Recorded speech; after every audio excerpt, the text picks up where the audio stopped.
There's a moment in every life when the ground beneath your feet shifts, when everything you thought you knew about yourself dissolves like sugar in water.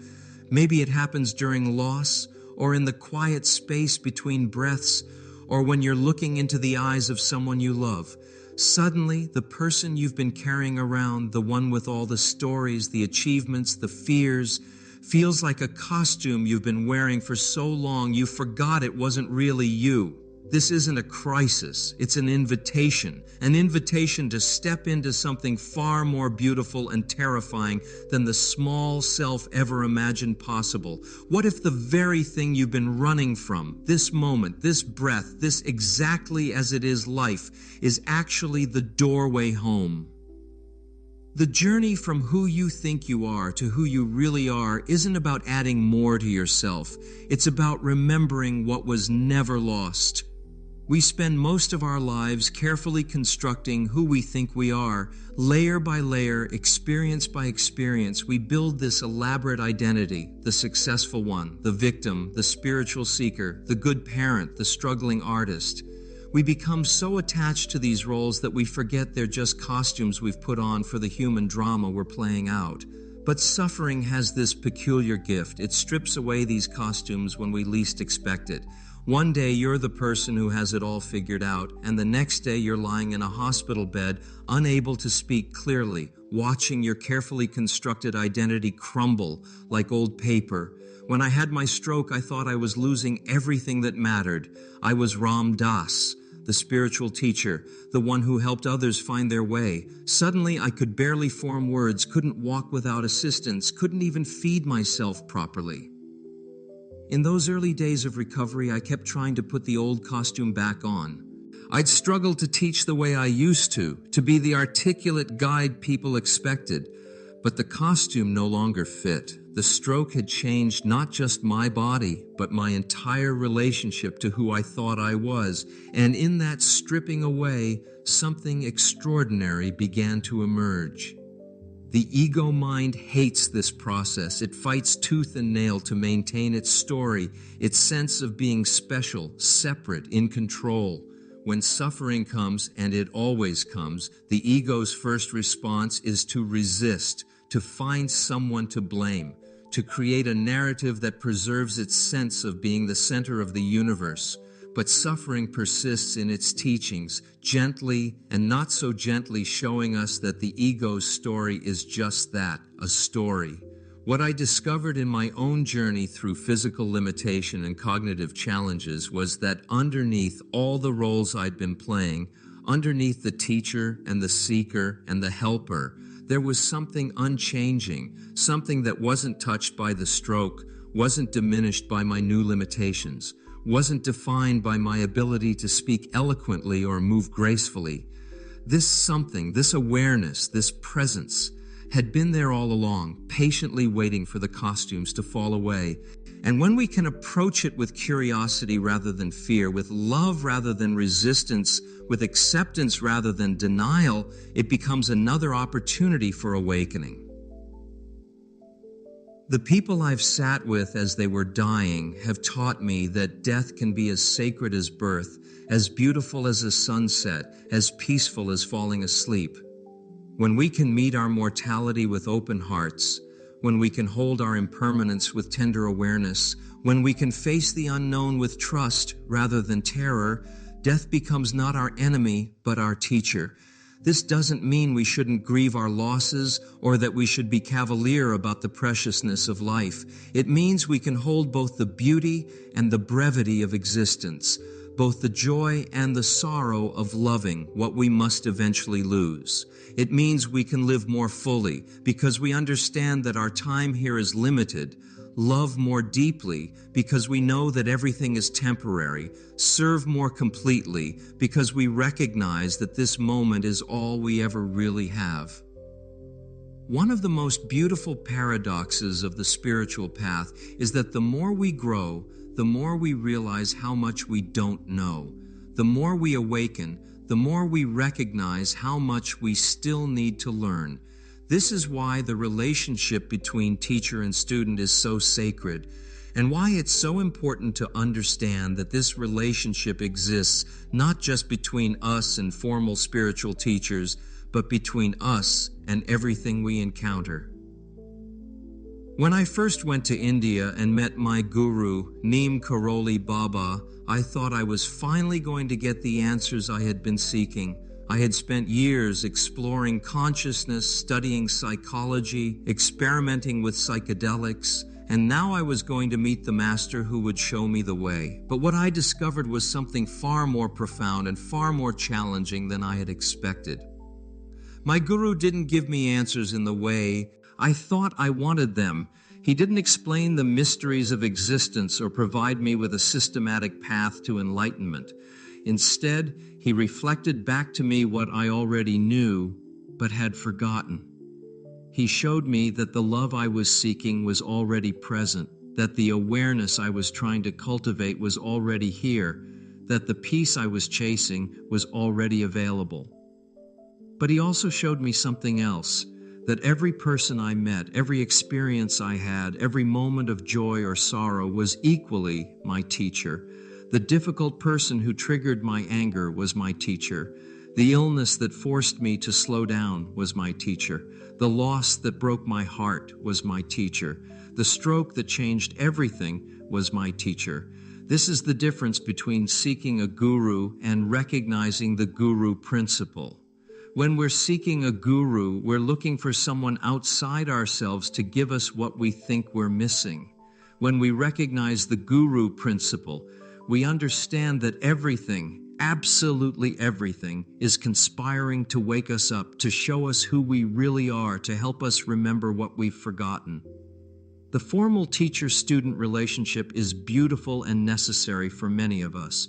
Having someone who has walked the path before us, who can point out our blind spots, who can hold space for our growth is an incredible gift. But it's not the end of the story.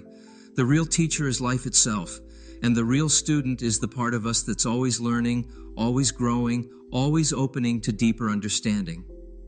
After my stroke, I had to learn to be a student all over again. I had to learn how to walk, how to speak clearly, how to write. I had to learn patience with my limitations, acceptance of my new reality, humility in the face of my needs. My physical therapists became my teachers. My caregivers became my teachers. My body became my teacher in the most direct way possible. But the most profound teaching came from recognizing that the guru I had been seeking outside myself was actually the very awareness that could recognize all these teachers, the very consciousness that could learn from all these experiences. The guru within was not separate from the guru without. They were both expressions of the same teaching presence, the same loving awareness that shows up wherever we're open to receive it. This recognition changes everything about how we approach learning and growing. We stop looking for the perfect teacher and start recognizing the perfect teaching that's always available. We stop waiting for the right circumstances and start working with the circumstances we have. We stop seeking the guru and start recognizing that we are both the teacher and the student, both the seeker and the sought, both the question and the answer. The guru principle is not about finding someone to worship or follow blindly. It's about recognizing the intelligence that pervades all existence, the love that moves through all forms, the wisdom that's available in every moment. When we can bow to this presence wherever we encounter it, in ourselves, in others, in the nature, all world, in our suffering, in our joy, then we discover that we're always in the presence of the guru, always in the classroom of awakening, always being taught exactly what we need to learn. After all the seeking and the finding, after all the learning and the teaching, after all the suffering and the healing, we come to the simplest and most profound recognition. We are the love we've been seeking. Not in some abstract metaphysical sense, but in the most practical, lived way. We are the awareness that can hold both joy and sorrow, the presence that can meet whatever arises, the love that doesn't need anything to be different from what it is. This isn't the end of the journey, it's the beginning of a new way of being. It's the recognition that we don't need to become something other than what we are. We don't need to fix ourselves or perfect ourselves or transcend our humanity. We simply need to recognize what we've always been, what we've never not been, what we could never not be. But this recognition doesn't happen in isolation from our daily lives. It happens in the midst of washing dishes and paying bills, in the middle of arguments and reconciliations, in the ordinary moments of tenderness and frustration that make up a human life. This is where the rubber meets the road, where the spiritual understanding either becomes integrated into our being or remains just another concept in our minds. Living as loving awareness means showing up for our lives exactly as they are, not as we wish they were. It means being present with our aging bodies, our changing relationships, our evolving understanding of what it means to be human. It means finding the sacred in the mundane, the profound in the ordinary, the infinite in the finite. When I look back at my life now, I can see how every experience, the academic success and the spiritual seeking, the profound insights and the devastating losses, the peak experiences and the daily struggles, all of it was preparing me for this simple recognition. All of it was teaching me how to love, how to be present, how to serve, how to let go, how to trust the process of existence even when I couldn't understand it. The stroke that seemed like such a devastating interruption was actually a deepening, a way of being stripped down to the essentials, a forced simplification that revealed what was always most important.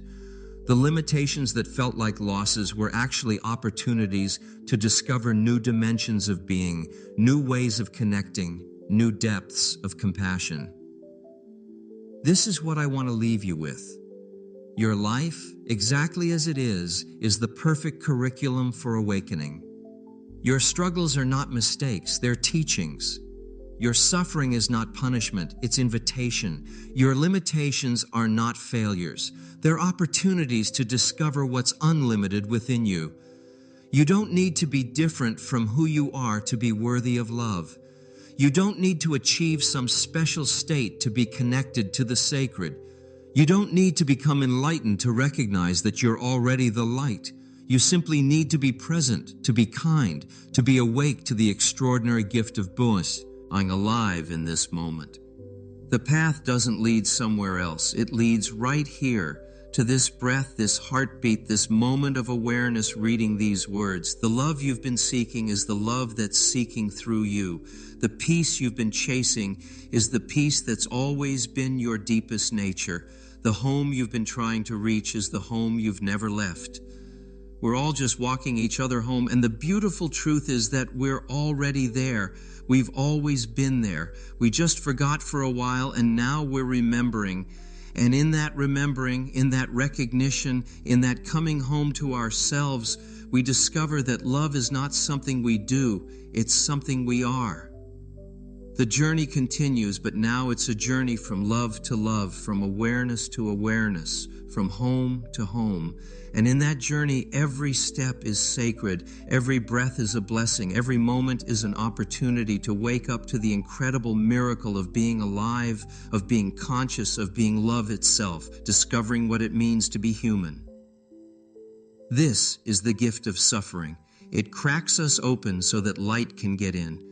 It strips away what we're not, so that we can remember who we are. It breaks our hearts so that they can heal bigger than they were before. And in that breaking and healing, in that forgetting and remembering, in that journey from separation to unity, we discover that we are not separate from the love we seek. We are the love itself, walking itself home. The beautiful paradox is that we often discover who we really are only when we can no longer be who we thought we were. Suffering becomes the sculptor, chiseling away everything that isn't essential, everything that isn't real. And what remains is more beautiful, more authentic, more deeply connected to the truth of our being than anything we could have constructed with our minds. Here's what nobody tells you about the spiritual path. The very act of seeking can become another form of suffering. We start out thinking we need to find something, achieve something, become something different from what we are. We collect practices like trophies, accumulate insights like possessions, always reaching for the next level of understanding, the next breakthrough, the next experience that will finally deliver us to enlightenment. I spent years in this dance of seeking. After my first profound experiences with psychedelics, I thought I had found the answer. The doors of perception had been cleansed, and I could see the interconnectedness of all things, the cosmic joke of existence, the love that underlies everything. But then the experience would fade, and I'd find myself back in ordinary consciousness, desperately trying to get back to that elevated state. This is the great trap of seeking. We turn even our most profound experiences into objects to be grasped, states to be achieved, levels to be maintained. We become spiritual consumers, shopping for the right teacher, the right practice, the right experience that will finally satisfy our hunger for transcendence. But this very seeking, this very grasping, becomes another form of suffering.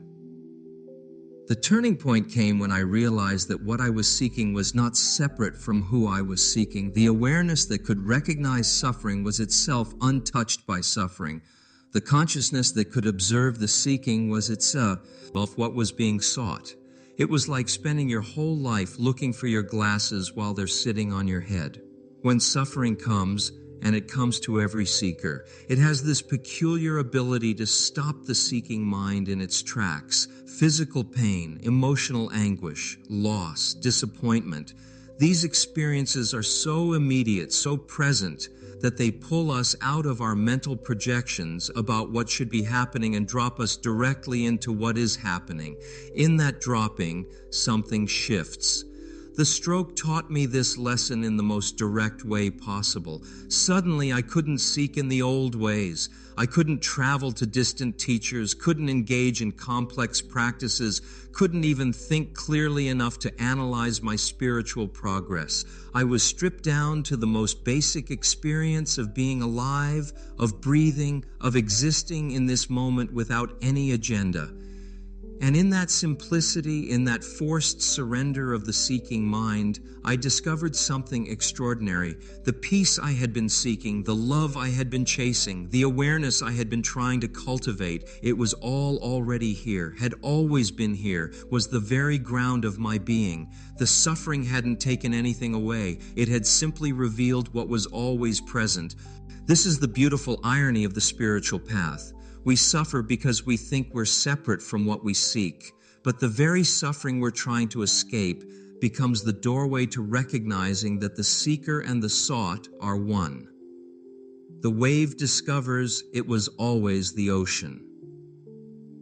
When we talk about love in spiritual circles, we often make it sound like a feeling, an emotion, a state we can fall into or out of. But what I've come to understand through decades of practice and years of working with my own suffering is that love isn't something we do, it's something we are. It's not a feeling that comes and goes, it's the very fabric of consciousness itself. This understanding doesn't usually come through pleasant experiences. It comes through the kind of love that shows up in the hospital room, in the midst of grief, in the moment when someone you care about is struggling and you can't fix it. It's the love that remains when all the romantic notions about love have been stripped away by the reality of human suffering. When I work with people who are dying, I see this love most clearly. There's something about being in the presence of someone who is consciously letting go of everything they've known that reveals love's true nature. It's not sentimental or sweet. It's vast and impersonal and absolutely intimate at the same time. It's the love that doesn't need the beloved to be different from what they are. My own journey with physical limitation taught me about this quality of love. In the early days after my stroke, I felt so much grief. Not just for what I had lost, but for what I couldn't give anymore. I had built my identity around being helpful, around being there for others in their spiritual journey. Suddenly, I needed help with the most basic tasks. I felt like a burden, like I was taking more than I was giving. But as I learned to receive care from others, something deeper began to emerge. The love that showed up from friends, from caregivers, from family members wasn't dependent on my ability to give back. It wasn't transactional. It was simply love loving itself through the form of caring for someone who needed care. And in receiving that love, I began to understand that this is what love really is. Not a feeling we generate, but a quality of being that moves through us when we're open enough to let it. This kind of love doesn't protect us from suffering. It transforms our relationship to suffering. When we can meet our pain with loving awareness, something extraordinary happens. The pain doesn't necessarily go away, but it's no longer the enemy. It becomes another wave in the ocean of experience, another opportunity for love to know itself more deeply. I've sat with countless people in their darkest moments, and what I've witnessed again and again is that suffering has this remarkable ability to crack open the heart, not in a destructive way, but in the way a seed cracks open to become a tree. The protective shell of the ego, the walls we've built around our hearts, the stories we tell ourselves about who we are and who we're not, all of this can be dissolved by the simple presence of loving awareness. But here's what's crucial to understand. This isn't a bypassing of suffering or a spiritual technique to avoid pain. It's a recognition that love is big enough to hold everything, the joy and the sorrow, the beauty and the brokenness, the ecstasy and the agony. When we can rest in this love, when we can let it be the ground of our being rather than something we're trying to achieve, then suffering becomes not an obstacle to love, but love's way of deepening itself. This is perhaps the most radical teaching, that love doesn't need us to be perfect, healed, or enlightened. It loves us exactly as we are, in all our messy humanity. And it's in this unconditional embrace that we discover we are not separate from love. We are love itself, experiencing itself through the beautiful, heartbreaking, extraordinary adventure of being human.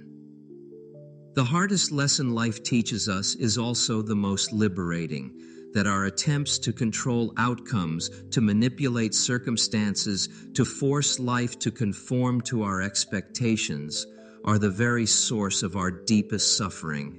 We grip so tightly to our plans, our relationships, our health, our sense of how things should unfold, that we miss the incredible freedom that comes from learning to hold everything lightly.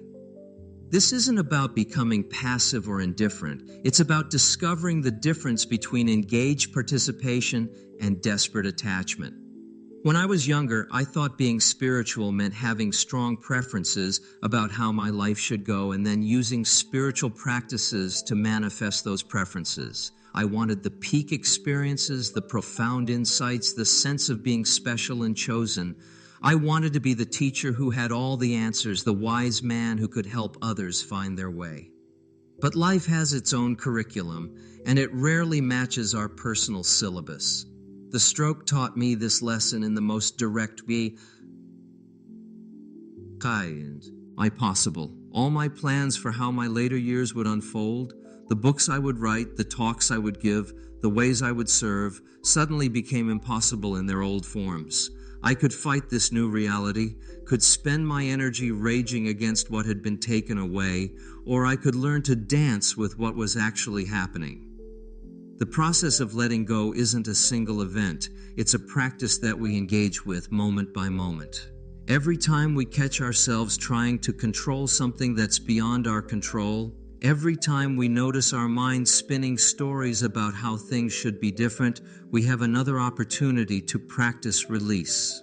It's like learning to unclench a fist that's been closed for so long we've forgotten what it feels like to have open hands. What I discovered in my own journey of forced surrender is that letting go doesn't mean we stop caring or that we become disconnected from life. Actually, the opposite happens. When we're not using all our energy trying to control outcomes, we have more availability for what's actually here. We can love more fully because we're not busy protecting ourselves from loss. We can engage more deeply because we're not constantly calculating whether this moment is meeting our expectations. There's a particular quality of suffering that comes from our resistance to what is. It's the suffering of the person who's been diagnosed with a serious illness and spends all their energy fighting the diagnosis rather than learning to live with grace within their new circumstances. It's the suffering of the parent who can't accept that their child is choosing a different path than they had hoped. It's the suffering of anyone who's trying to live in a reality that exists only in their mind rather than the reality that's actually unfolding. But when we can meet what is with acceptance, not resignation, but genuine acceptance, something miraculous happens. The energy that was tied up in resistance becomes available for presence. The awareness that was clouded by our judgments about what should be happening becomes clear and spacious. We discover that we can handle much more than we thought we could when we're not also carrying the additional burden of our resistance to what we're handling. This is the sacred art of letting go, learning to trust the process of life even when we can't understand it, learning to find peace in the midst of uncertainty, learning to love what is rather than what we think should be. It's not about becoming a doormat or losing our capacity for appropriate action. It's about discovering the incredible power that becomes available when we align ourselves with what's actually happening rather than fighting against it. There's a part of the spiritual journey that nobody likes to talk about, the part where we have to face everything in ourselves that we've been trying to escape. We come to spirituality often with the unconscious hope that if we meditate enough, pray enough, serve enough, we'll somehow transcend our humanity and become these peaceful, loving beings who never feel anger, jealousy, fear, or despair. But the path has other plans for us. What I've learned through my own stumbles and struggles is that our so-called negative emotions aren't obstacles to spiritual growth. They're some of our most profound teachers. The anger that we're so ashamed of, the jealousy that we try to hide, the fear that keeps us awake at night, these are not signs that we're failing on the spiritual path. They're invitations to go deeper, to meet parts of ourselves with the same loving awareness we're trying to cultivate toward others. When I was in the thick of my academic career before my spiritual awakening, I thought I was a pretty together person. I had my PhD, my Harvard position, my research into consciousness. I was rational, controlled, successful. But when I began to explore altered states of consciousness, when I started to peel back the layers of my carefully constructed identity, I discovered that underneath my polished exterior was a tremendous amount of pain, confusion, and unresolved emotional material. The psychedelic experiences didn't just show me the light, they showed me everything. They revealed the parts of myself I had been pushing away, the childhood wounds I had never fully healed, the ways I was still operating from fear and insecurity, even as I was trying to help others find their way. This was terrifying at first. I thought spiritual growth meant becoming someone who didn't have these problems anymore. But what I discovered, especially through my relationship with my guru and the practices he taught me, was that these shadow aspects of ourselves don't disappear when we become more conscious. They become more conscious too. The anger is still there, but now there's awareness around it. The fear is still there, but now there's space for it. The jealousy, the insecurity, the petty judgments, they're all still part of the human experience, but they're no longer running the show unconsciously. This is where suffering becomes a particularly powerful teacher. When we're in pain, whether physical or emotional, we can't hide from ourselves in the same way. The defenses that usually protect us from feeling too much become ineffective. We're forced to meet our experience directly, without the usual buffers of distraction or denial. I remember the waves of grief that would hit me after my stroke, not just grief for what I had lost, but grief for all the ways I had been unconscious, all the opportunities for love I had missed, all the times I had been too caught up in my own story to truly see the people around me. These weren't pleasant experiences, but they were profoundly healing. They were opportunities to feel more fully, to love more completely, to become more integrated as a human being. The beautiful thing about working with our shadows is that as we learn to meet our own darkness with compassion, we naturally become more compassionate toward others. When I can acknowledge my own capacity for selfishness, I'm less likely to judge others for theirs. When I can feel my own fear without being overwhelmed by it, I can be present with others in their fear. When I can dance with my own suffering, I can sit with others in theirs without needing to fix or change. I think this is the sacred work of integration, not becoming someone who doesn't have human emotions, but becoming someone who can have human emotions without being completely identified with them. It's the difference between being angry and being aware that anger is arising. It's the difference between being afraid and being aware that fear is present. In that awareness, in that space between the experiencer and the experience, we find freedom. One of the most persistent illusions we carry is that we end where our skin ends, that we're separate beings bumping into each other in a world of separate objects. This sense of separation feels so real, so obviously true, that we rarely question it. But it's this very illusion that creates so much of our suffering. And it's the dissolution of this illusion that opens us to the deepest healing. When I first began to explore consciousness through psychedelics, one of the most profound revelations was the recognition that the boundaries I had always taken for granted between self and other, between inside and outside, between the observer and the observed, were far more fluid than I had ever imagined. In those expanded states, I could feel the interconnectedness of all things, not as a philosophical concept, but as a lived reality. But you don't need psychedelics to glimpse this truth. It shows up in the most ordinary moments if we're paying attention. When you're truly present with someone you love, when you're listening so deeply that you forget about yourself completely, when you're moved to tears by a piece of music or a sunset, in these moments the boundaries soften. You discover that what you thought was you is actually much more vast and interconnected than you ever imagined. Suffering has a particularly powerful way of revealing this interconnectedness. When we're in pain, the usual walls that separate us from others become more permeable. We become more aware of our need for connection, more open to receiving support, more sensitive to the suffering of others. The heart that has been cracked open by its own pain recognizes pain wherever it encounters it.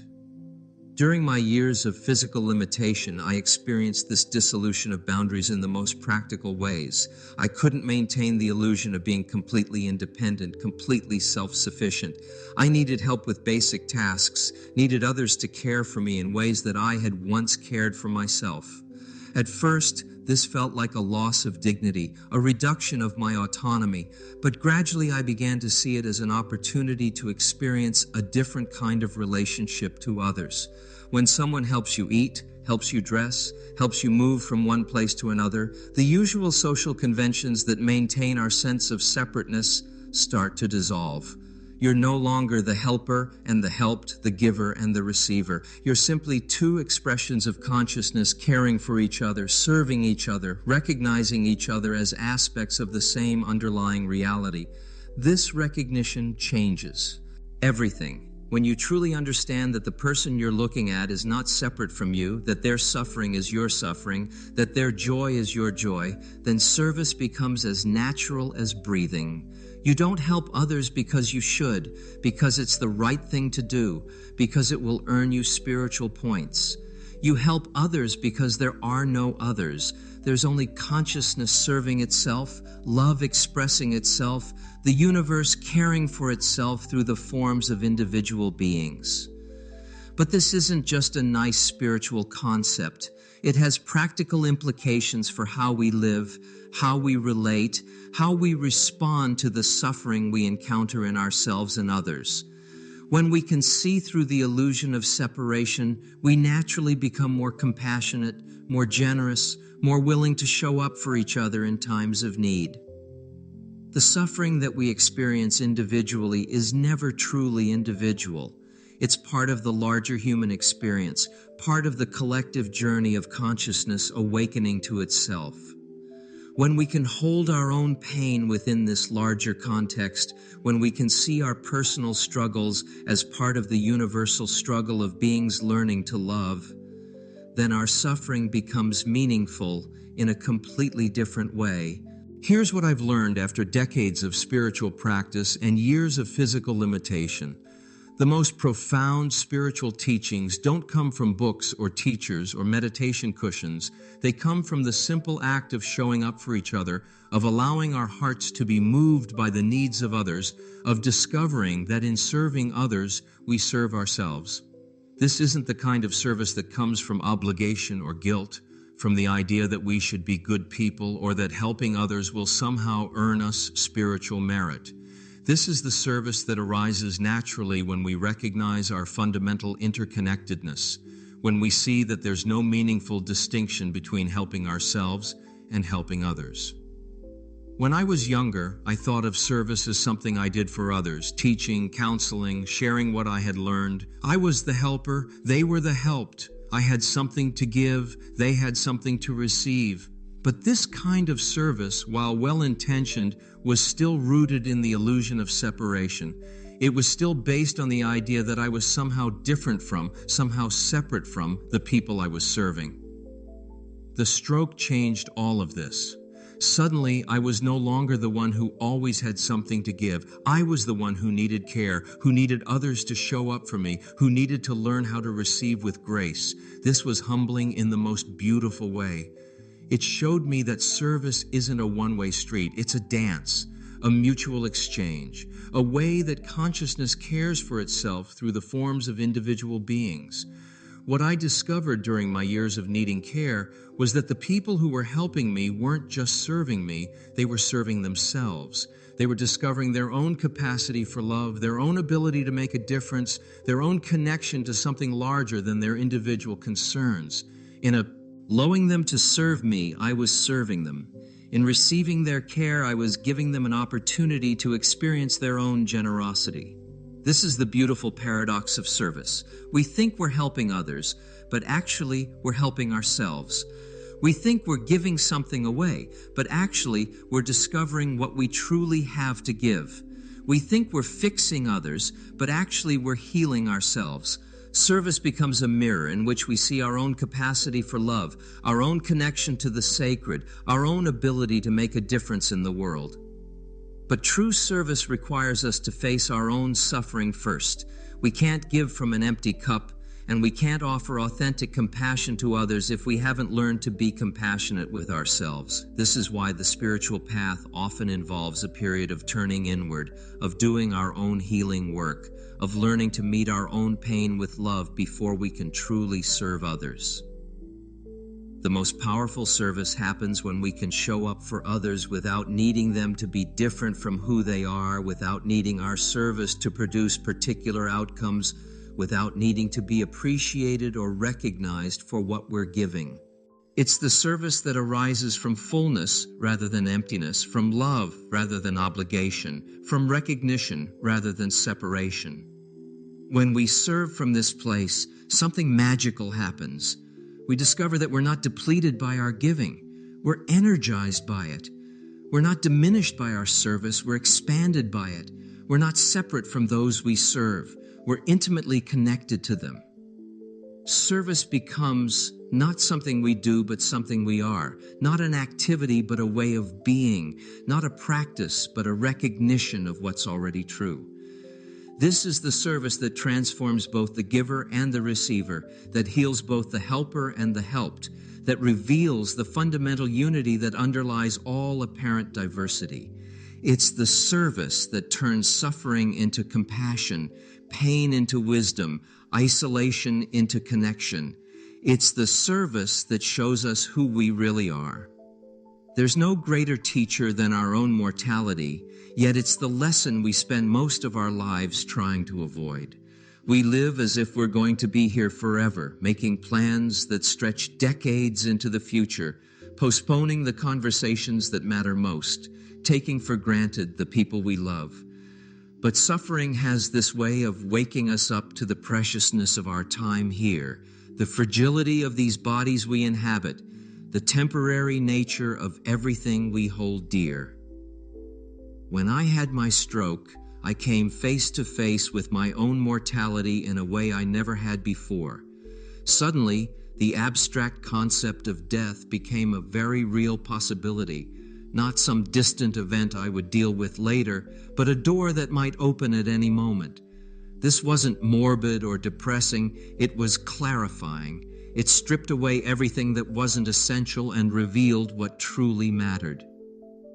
In those early days of recovery, lying in the hospital bed, I had time to contemplate what it would mean to die. Not the dying part, that was still frightening, but the letting go part. What would it be like to release this identity I had carried for so long? What would it be like to surrender this particular point of view, this specific way of experiencing the world? What would it be like to return to whatever I was before I was born? These weren't philosophical questions anymore. They were immediate, practical concerns. And in sitting with them, something beautiful began to emerge. I started to see death not as an ending, but as a completion, not as a failure, but as a natural part of the cycle of existence. Just as a wave returns to the ocean, just as a breath releases into silence, just as a day dissolves into night, death began to feel like a homecoming rather than a departure. But you don't have to be facing death to befriend mortality. Every moment offers us opportunities to practice letting go. Every breath is a little death and a little birth. Every time we fall asleep, we practice surrendering consciousness. Every time we say goodbye to someone we love, we practice releasing our grip on the impermanent. What I've learned through my own journey with aging and illness is that death isn't the opposite of life. It's the completion of life. It's the final letting go in a lifetime of letting go.